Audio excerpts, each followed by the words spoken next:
اجواء جيده وكل شيء انه موتيفي باش يعطي اللي عنده في المقابله ان شاء الله، وكل شيء مركز. الحمد لله جميع اللاعبين مستعدين ان شاء الله. نتمنوا ان شاء الله نكونوا في يوم المقابله ان شاء الله في نهارنا، ونحققوا ان شاء الله نتيجه ايجابيه ان شاء الله هنا في بركان، باش ان شاء الله تعطينا نلعبوا في مقابلات الاياب بارتياح.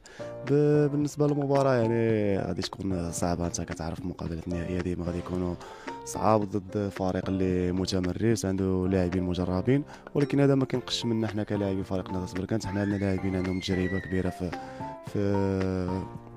الادغال الافريقيه.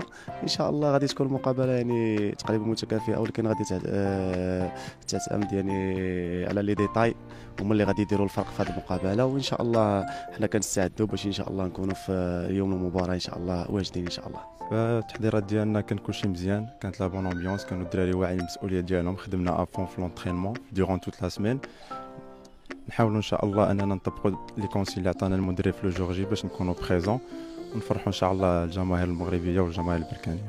كاين الدراري غيكونوا غايبين، مي جو بونس كو الدراري اللي كاينين كاملين واعي المسؤوليه وكونسونطرا 100%. حنا ما كان يعني الجروب كامل هو لا فورس ديالنا، يعني الا كان واخا يكون 1 او 2 3 بليسي ماشي مشكل، يعني عندنا جروب اللي كيف كنقولوا اللي كان يقدر يقضي ان شاء الله.